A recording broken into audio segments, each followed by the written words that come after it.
ஆன்மீக அன்பர்கள் அனைவருக்கும் அன்பான வணக்கம். இன்றைக்கி நம்ம பதிவுள்ள கன்னிராசி நேயர்களுக்கு அடுத்து வரக்கூடிய 25 நாட்களில் ஏற்படக்கூடிய மாற்றங்கள் எப்படி இருக்க போகுது அப்படின்னு தாங்க தெரிஞ்சுக்க போகிறோம். பொதுவாகவே ஒவ்வொரு மாதத்தில் ஏற்படக்கூடிய கிரக மாற்றங்களும் கிரக சூழ்நிலைகளும் வாழ்க்கையிலையும் நிச்சயமாக ஒரு மாற்றத்தை ஏற்படுத்தி தான் கொடுக்கும்.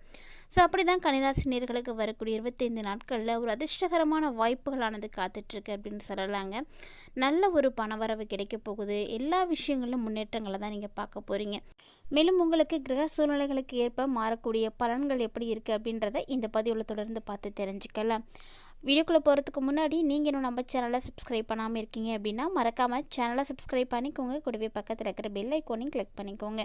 அப்போ தான் நாங்கள் போடக்கூடிய வீடியோக்கள் எல்லாமே உங்களுக்கு நோட்டிஃபிகேஷனாக உடனுக்குடன் வந்தடையும். நீங்களும் பார்த்து பயன்பெறலாம். வாங்க வீடியோக்குள்ளே போகலாம். உத்திரம், அஸ்தம், சித்திரை 3 நட்சத்திரங்களையும் அதாவது 9 பாதங்களையும் கொண்டது தான் கன்னிராசி. இந்த கன்னிராசி நேயர்களுடைய ராசி அதிபதி என்ன அப்படின்னு பார்த்தீங்கன்னா புதன் அப்படின்றவர் புத்திக்காரகங்க. ஸோ புதன் பகவான் இந்த டைமில் சிறப்பான ஒரு இடத்துல தான் இருக்கிறாரு. அது மட்டும் இல்லாமல் வருட கிரகங்களும் இந்த இடத்துல ரொம்ப ரொம்ப சிறப்பாக இருக்காங்க. குரு மட்டும்தாங்க உங்களுக்கு 10ல் இருக்காங்க. பொதுவாகவே குரு 10ல் இருந்தால் பதவி பறிபோகும் அப்படின்னு சொல்லுவாங்க. ஸோ அது மட்டும் சாத்தியம் கிடையாது.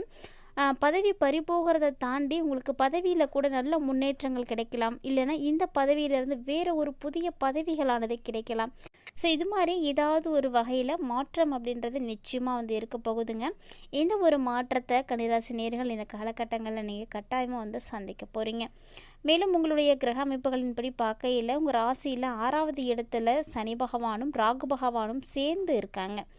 ஸோ ராகுவும் சனியும் சேர்ந்து இருக்கிறதுனால எப்பேற்பட்ட போட்டிகளாக இருந்தாலும் கன்னிராசி நேயர்கள் தயங்காமல் கலந்துக்கலாங்க. ஏன்னா எல்லாமே உங்களுக்கு சிறப்பான வெற்றி வாய்ப்புகளை தான் ஏற்படுத்தி கொடுக்க இருக்குது. இந்த டைமில் புதுசாக உங்களுக்கு ஏதாவது ஒரு வேலை கிடைக்கிறதுக்கு வாய்ப்பு இருக்குங்க. வேலை இல்லாதவங்க நீங்கள் வேலைக்காக முயற்சி பண்ணலாம். கண்டிப்பாக உங்களுக்கு வேலை கிடைக்கும். ஒருவேளை வேலையில் நீங்கள் ஏதாவது ஒரு வகையில் முன்னேற்றங்களை பார்க்கலாமே தவிர கண்டிப்பாக வேலை போகும் அப்படின்லாம் சொல்ல முடியாது. எப்போதுமே எந்த ஒரு கிரகத்தையும் வைத்து நம்ம எல்லா விஷயங்களையும் தீர்மானிக்க முடியாது. ஸோ குரு 10ல் இருக்கார் அப்படின்றதுக்காக உங்களுக்கு வேலை போயிடும் அப்படின்னுலாம் எந்த ஒரு இதுவும் கிடையாதுங்க. குரு உங்களுக்கு எப்படி இருந்தாலும் மற்ற கிரகங்கள் வேணால் உங்களுக்கு சாதகமாக தான் இருக்காங்க. அதனால் டோட்டலாக உங்களுக்கு வேலையில் எந்த ஒரு ஏமாற்றமும் இருக்காது. ஆனால் அதிகப்படியாக அந்த டைமில் உங்களுக்கு நிறைய மாற்றங்கள் அப்படின்றது கண்டிப்பாக இருக்குது அப்படின்னு தான் சொல்லணும். உங்கள் ராசியில் பார்த்தீங்கன்னா 2 மற்றும் 9 இந்த இடங்களுக்கு அதிபதியாக இருக்கக்கூடிய கிரகம் சுக்கிர பகவான் தாங்க. ஆனால் இந்த காலகட்டங்களில் சுக்கிரன் பார்த்தீங்கன்னா 8வது இடத்துல மறைஞ்சிருக்கிறாரு. சுக்கிரன் 8ல் மறைஞ்சிருக்கார் அப்படின்றது உங்களுக்கு பெரிய விஷயம் இல்லை அப்படின்னாலுமே கூட அவருடைய ஸ்தானத்தை அவரே பார்க்குறாரு அப்படிங்கிறது தாங்க முக்கியமானது. அதனால் பெருசாக உங்களுக்கு பாதிப்புகள் அப்படின்றதெல்லாம் எதுவுமே இருக்காது. கன்னிராசி நேயர்களுக்கு கண்டக சனி காலகட்டமாக இருக்குது, என்னடா பாதிப்பே எதுவும் இல்லை அப்படின்னு சொல்கிறாங்கன்னு நினைக்காதீங்க.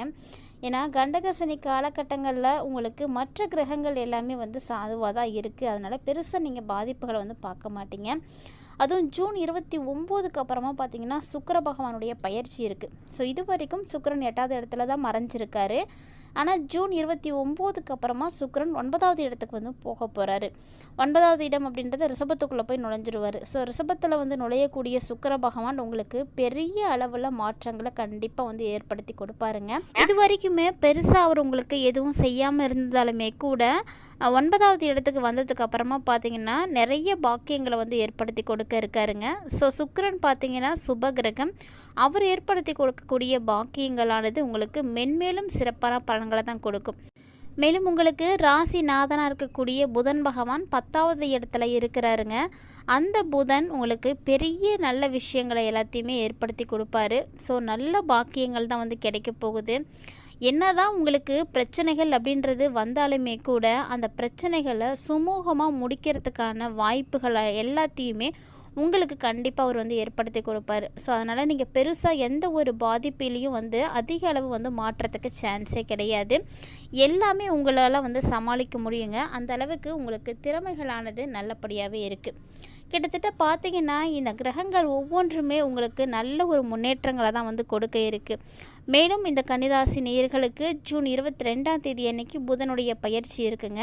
ஜூன் 22 வரைக்குமே புதன் 10ல் தான் இருப்பார். அதாவது உங்கள் ராசியிலேயே இருக்கக்கூடிய ராசிநாதன் திரும்ப 11வது இடத்துக்கு வந்து போக போகிறாருங்க. 11வது இடத்துக்கு போகக்கூடிய இந்த புதன் உங்களுடைய லாபஸ்தானத்தை ராசிநாதனாக இருக்கக்கூடிய கிரகமே வந்து பார்க்குறாரு அப்படிங்கிறது அவ்வளவு சிறப்பானது. எங்கே அவருடைய பார்வையை பதிக்கிறாருன்னு பாருங்களேன், லாபஸ்தானத்தில் போய் பதிக்கிறாரு. புதன் அப்படின்னாலே ஒரு சிறப்பான ஒரு கிரகம் தான். அந்த ஒரு கிரகம் லாபஸ்தானத்தை பார்க்குறதுனால எல்லா முடிவுகளுமே உங்களுக்கு வெற்றிகளை தான் ஏற்படுத்தி கொடுக்க போகுது. இந்த முடிவை தான் நம்ம எடுத்துட்டோமே அப்படின்னு நீங்கள் ஃபீல் பண்ணுற அளவுக்குலாம் ஒன்றுமே வந்து கிடையாதுங்க. நீங்கள் எந்த சூழ்நிலைகளுக்கு ஏற்ப முடிவுகளை எடுக்கிறீங்களோ அது அத்தனையுமே உங்களுக்கு வெற்றிகளை தான் வந்து ஏற்படுத்தி கொடுக்க இருக்குது. கிட்டத்தட்ட பார்த்திங்கன்னா இந்த காலகட்டங்கள் அனைத்தும் உங்களுக்கு சிறப்பாகவே இருக்கும். ஏன் உங்களுடைய மூத்த சகோதர சகோதரிகள்லாம் இருக்காங்க அப்படின்னா அவங்களோட ஏதாவது சொத்து தகராறுகள் இருக்குது, குடும்ப பிரச்சனைகள் இருக்குது, மனஸ்தாபங்கள் எல்லாம் ஏற்பட்டுட்டு இருக்குது, பேச்சுவார்த்தை எங்களுக்கு இல்லை அப்படின்னு இருந்தாலுமே கூட ஏதாவது ஒரு வகையில் உங்களுக்கு ஏற்றங்கள் அவங்க மூலிமா வந்து ஏற்பட ஆரம்பிக்குங்க.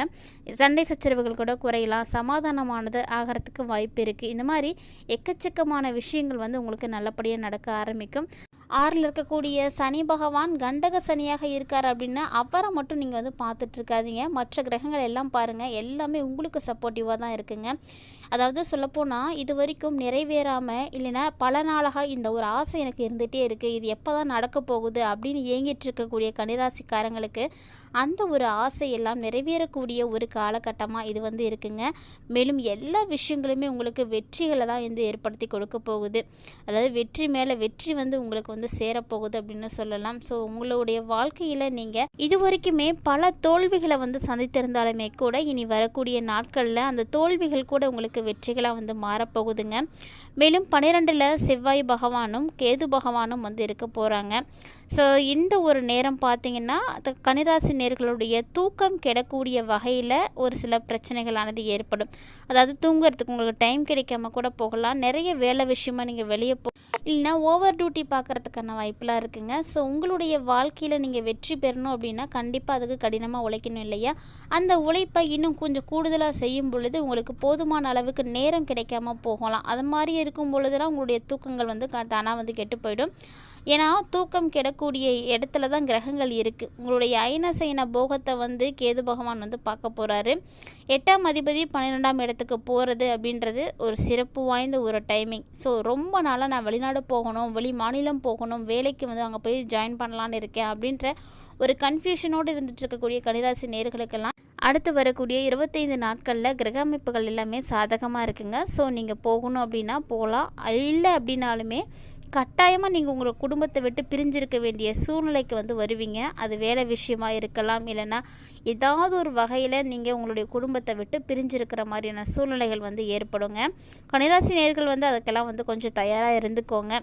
மேலும் ஜூன் மாதம் 20ஆம் தேதியிலேருந்து 22ஆம் தேதி வரைக்குமே கன்னிராசி நேயர்களாகிய உங்களுக்கு சந்திராஷ்டம நாட்களுங்க. எப்போதுமே சந்திராஷ்டம நாட்களில் புதிய விதமான எந்த ஒரு முயற்சிகளையும் எடுக்கக்கூடாது, புதுசாக எந்த ஒரு வேலையும் செய்யக்கூடாது, புதுவிதமான பயணங்களை வந்து எடுக்கக்கூடாது. இது மாதிரி சின்ன சின்ன விஷயங்களை எல்லாம் நீங்கள் கரெக்டாக ஃபாலோ பண்ணுங்கள்.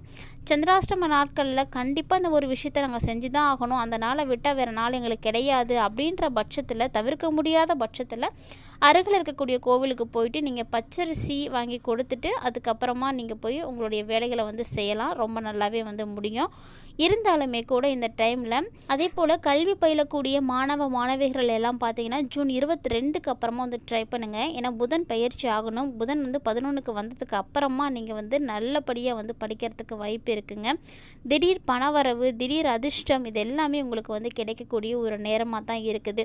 அதனால் இந்த ஒரு காலகட்டங்களில் கண்டிப்பாக நீங்கள் இந்த ஒரு எளிமையான வழிபாட்டை மட்டும் தொடர்ந்து செய்தீங்க அப்படின்னா போதுங்க. எல்லா பிரச்சனைகளுமே வந்து சரியாகி உங்களுக்கு எல்லாம் சிறப்பாக வந்து நடக்க ஆரம்பிச்சிடும்.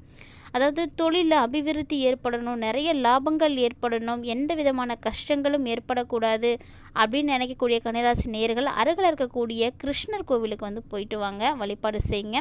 இந்த டைமில் நீங்கள் செய்யக்கூடிய இந்த கிருஷ்ண வழிபாடு உங்களுடைய வாழ்க்கையில் எல்லா விதமான வெற்றிகளையும் ஏற்படுத்தி கொடுக்கறதுக்கு ரொம்பவே உதவியாக இருக்குங்க. கட்டாயமாக செய்து பயன்பெறுங்க. இந்த பதிவில் கன்னிராசி நேயர்களுக்கு அடுத்து வரக்கூடிய 25 நாட்களில் என்ன மாதிரியான அதிர்ஷ்ட வாய்ப்புகள்லாம் கிடைக்குது, என்ன மாதிரியான ஆபத்துக்கள் இருக்குது அப்படின்றத பற்றியெல்லாம் தெரிஞ்சிட்ருப்பீங்கன்னு நினைக்கிறேன். கட்டாயமாக உங்களுக்கு வீடியோ பிடிச்சிருக்குன்னு நினைக்கிறேன். பிடிச்சிருந்தால் லைக் பண்ணுங்கள், ஷேர் பண்ணுங்கள், மறக்காமல் கமெண்ட் பண்ணுங்கள். இது போல் பல இன்ட்ரெஸ்டிங்கான தகவல்களை எல்லாம் நீங்கள் தொடர்ந்து பார்த்து தெரிஞ்சுக்கணும் அப்படின்னு ஃபீல் பண்ணிங்கன்னா மறக்காமல் நம்ம சேனலை சப்ஸ்கிரைப் பண்ணிவிட்டு ஃபாலோ பண்ணிக்கோங்க. கூடவே ஆன்மீக ரீதியாக நம்மளுடைய சேனலில் கொடுக்கப்படக்கூடிய எளிமையான பரிகாரங்களையும் செய்து பயன்பெறுங்க. மேலும் இது போல் நிறைய இன்ட்ரெஸ்டிங்கான தகவல்களோட மற்றும் ஒரு தலைப்பில் சந்திக்கலாம்.